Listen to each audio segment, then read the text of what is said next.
Good morning. मैं doctor Shubhra Tiwari, सहायक आचार्य भौतिक शास्त्र, राजकीय महाविद्यालय सिरोही, राजस्थान।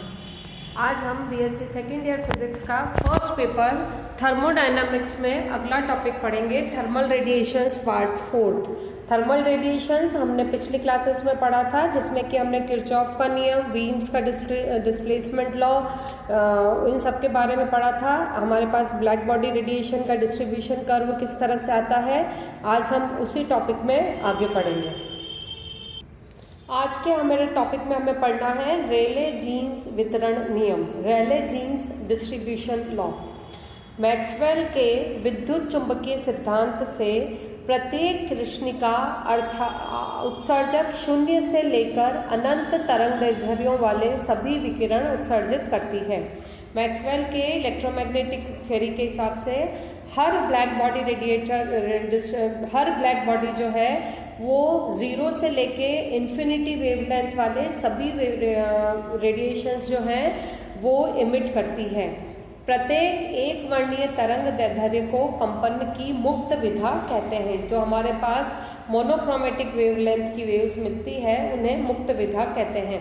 रेले और जीन्स ने यह मानते हुए कि कृष्णिका कक्ष के भीतर अप्रगामी तरंग प्रारूप निर्मित होते हैं, आवृत्ति अंतराल न्यू और न्यू प्लस डी न्यू के मध्य विद्यमान कंपनों की मुक्त विधाओं की गणना की। रेले और जीन्स ने यह माना कि ब्लैक बॉडी के अंदर स्टेशनरी वेव पैटर्न डेवलप होता है। उन्होंने ये किया कि फ्रीक्वेंसी रेंज न्यू और न्यू प्लस डी न्यू के मध्य जितने भी कंपनों की मुक्त विधाएं थी उनकी गणना की।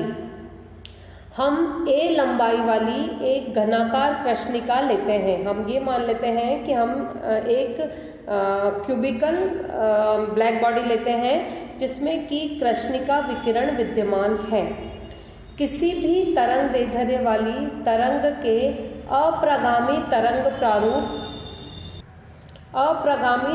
प्रारूप के लिए आवश्यक है कि घनाकार कक्ष की दीवारों पर अप्रगामी तरंग के निष्पंदों का निर्माण हो। तो किसी भी ब्लैक बॉडी के अंदर हमारे पास स्टेशनरी वेव पैटर्न डेवलप हो, इसके लिए ज़रूरी है कि जो क्यूब्स की दीवारें हैं वहाँ पर निष्पंदों का निर्माण हो। तो माना कि एक विमीय तरंग का एग्जाम्पल है डोरी के कंपन, उसका तरंग समीकरण कुछ इस तरह का होता है, phi = a sin 2π kx। मान लीजिए यह है इक्वेशन नंबर 1। जब x का मान 0 और a होता है तो phi का मान 0 होता है, क्योंकि हमें स्टेशनरी वेव पैटर्न मिल रहा है। और इन कंडीशंस को हम बाउंड्री कंडीशंस या सीमांत प्रतिबंध कहते हैं।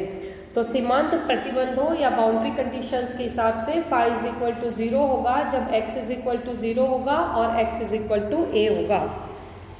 3 डायमेंशनल कंडीशंस में हम लिख सकते हैं phi = a sin 2π k.r। इसको सिंप्लीफाई करके हम लिख सकते हैं a sin 2π kxx + kyy + kzz। और इसको हम लिख सकते हैं a sin 2π, ये हमारे पास हो जाएगा k cos alpha x + k cos beta y + k cos gamma z। Again हम 3 डायमेंशनल कंडीशंस के केस में बाउंड्री कंडीशंस लगाएंगे। तो बाउंड्री कंडीशंस के हिसाब से हमारे पास होगा phi = 0 at x = 0 and x = a। जब ये बाउंड्री कंडीशंस हम ऊपर वाली इक्वेशन में सब्स्टिट्यूट करेंगे तो हमें मिलेगा 2π ka cos alpha = nxπ। इसी तरह से 2π ka cos beta = nyπ और 2π ka cos gamma = nzπ। मान लीजिए यह है हमारे पास इक्वेशन नंबर 2, जहाँ पर कि nx, ny और nz जो है वो इंटीजर्स होते हैं। इन इक्वेशन 2 की तीनों कंडीशंस को जब हम स्क्वायर करके ऐड करेंगे तो हमारे पास तीनों कंडीशन से 2π ka का होल स्क्वायर कॉमन आ जाएगा। तो 4π² a² k² और ब्रैकेट में हमारे पास बचेगा cos² alpha + cos² beta + cos² gamma = nx² π² ny² π² + nz² π²। इसको हम लिख सकते हैं 4k² दोनों तरफ से पाई स्क्वायर कैंसिल हो जाएगा। तो ब्रैकेट में हमारे पास बचेगा cos square alpha plus cos square beta plus cos square gamma is equal to nx square plus ny square plus nz square. चूंकि हमें पता है मैथमेटिक्स के कंडीशन से cos square alpha plus cos square beta plus cos square gamma जो है वो 1 होता है। इस सब्स्टिट्यूशन के बाद ऊपर वाली इक्वेशन में हमें मिलेगा nx square plus ny square plus nz square is equal to 4k² इस इक्वेशन को हम लिख सकते हैं nx square plus ny square plus nz square is equal to 4a² और k इज इक्वल टू होगा 1/λ। तो 4a² लैम्डा स्क्वायर ये हो जाएगा nx square plus ny square plus nz square. चूंकि 1/λ is equal to nu upon C होता है तो 1/λ की जगह हम न्यू अपॉन सी सब्स्टिट्यूट कर सकते हैं, जहाँ पर न्यू फ्रीक्वेंसी होती है और सी हमारे पास होता है स्पीड ऑफ लाइट। तो इन सब्स्टिट्यूशन के बाद हमारी इक्वेशन हो जाएगी nx square plus ny square plus nz square is equal to 4 nu square a square upon c square. मान लीजिए यह है इक्वेशन नंबर 3, जहाँ पर कि c प्रकाश का वेग और न्यू तरंग आवर्ती है। चूंकि nx, ny और nz प्रत्येक पूर्णांक का मान 0 से लेकर इन्फिनिटी तक हो सकता है, अतः इन पूर्णांकों का प्रत्येक संभाव्य समुच्चय n1, n2 और n3 कक्ष में विद्यमान अप्रगामी तरंगों की कंपन की एक विधा को परिभाषित करेगा। तो हमारे पास n1, n2 और n3 के जितने भी कॉम्बिनेशंस मिलेंगे वो हमें एक कंपन की विधा को देंगे। तो 2 डायमेंशनल केस के लिए आवृत्ति न्यू प्लस डी न्यू या इससे कम आवृत्ति के कंपन की विधाओं की संख्या हमें मिलेगी 1/4 pi 2 pi nu plus D nu upon सी का होल स्क्वायर, क्योंकि हमारे पास सिर्फ 1/4 में ही दोनों की वैल्यू पॉजिटिव मिलेगी। इसको सिंप्लीफाई करके हम लिख सकते हैं पाई a square new plus D new का whole square upon c square. मान लीजिए यह है हमारे पास इक्वेशन नंबर 4। तो आवृत्ति न्यू एवं न्यू प्लस डी न्यू के बीच कंपन विधाओं की संख्या हमारे पास आएगी 1/4 pi 2 pi nu plus D nu upon सी का whole square minus 1/4 pi 2 pi nu upon सी का होल स्क्वायर। इसको जब हम सिंप्लीफाई करेंगे, क्योंकि डी न्यू की वैल्यू बहुत ही कम है तो डी न्यू का होल स्क्वायर को हम नेग्लेक्ट कर सकते हैं। तो हमारे पास कंडीशन बची हमारे पास वैल्यू बची 2 pi a square nu d nu upon c square. मान लीजिए यह है हमारे पास इक्वेशन नंबर 3।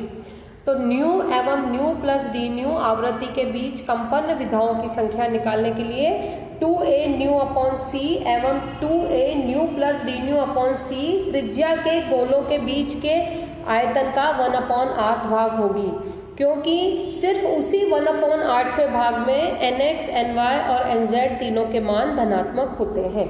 अर्थात हम लिख सकते हैं कंपनों की संख्या हमारे पास होगी 1/8 part of 4/3 pi 2 pi nu plus D nu upon सी का whole cube minus 2 pi nu upon सी का होल क्यूब, क्योंकि 2a nu plus D nu upon सी त्रिज्या के गोले का आयतन 4/3 pi 2a nu plus D nu upon c के whole cube के बराबर होगा।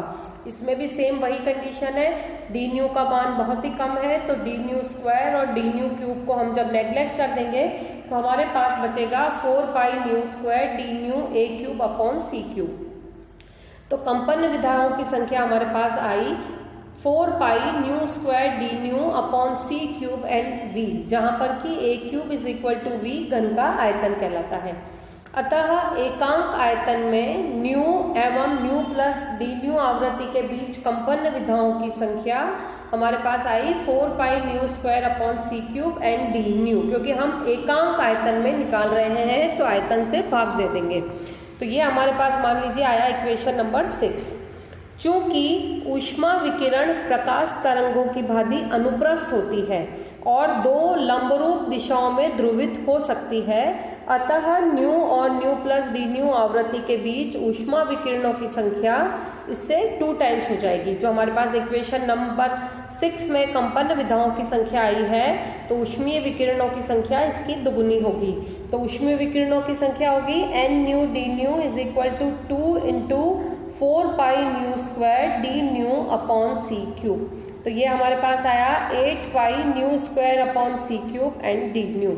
चूंकि फ्रीक्वेंसी और वेवलेंथ में रिलेशन होता है nu is equal to c upon lambda, तो d nu is equal to होगा minus c upon lambda square and d lambda.